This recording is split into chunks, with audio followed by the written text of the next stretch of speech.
Judge Merchant, in the case involving Alvin Bragg in New York and President Trump, the judge has decided that at least 9 times so far, President Trump has violated the gag order put in place by Judge Merchant. And Alvin Bragg warned as well that if this continues, you won't just be paying $1,000 fines, you could also be incarcerated. When you have these situations that really are threatening jail time, you said that's not us using hyperbole.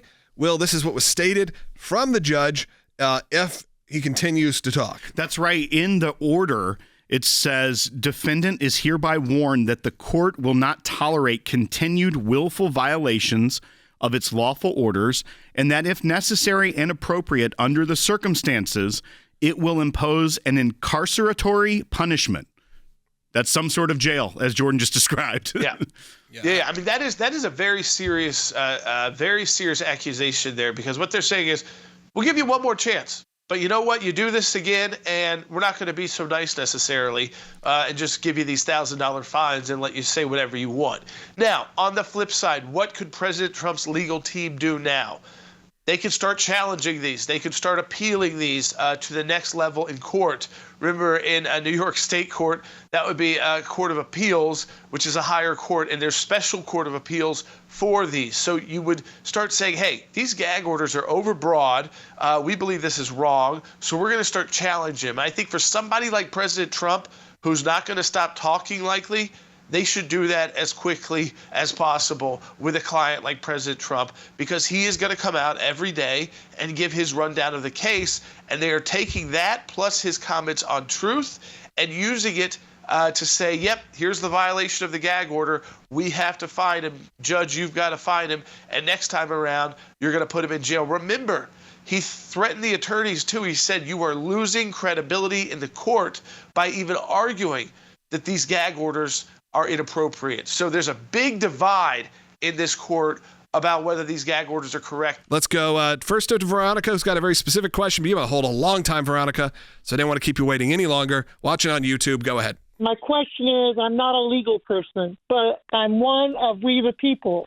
And the Supreme Court, this court trial of Trump is so outrageous, and aren't there any rules about how it's supposed to operate, and how can we, the people, can the Supreme Court just jump in? Yeah, we have an answer for you on that. So the Supreme Court can't just jump in on this because this is a state court matter. So right now it's in what they call the Supreme Court of New York, which is actually their lower court, which gets very confusing when you start talking about Supreme Courts and non-Supreme Courts.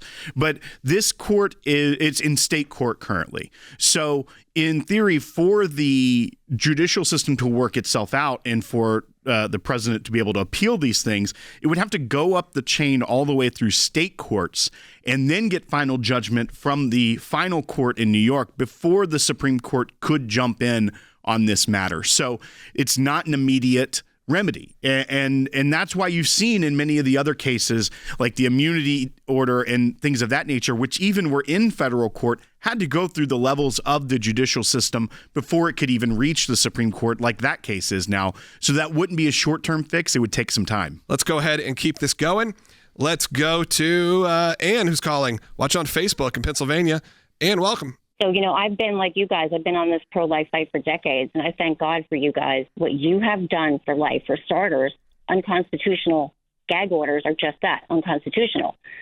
But whether it's the victim of lawfare and having his civil rights and First Amendment rights violated, like Donald Trump is having to go through, this is a serious matter, whether people want to realize this or not, because all of our rights are going to be, if we allow what's going on with the president of the United States, the former president, this could happen to any of us at any time.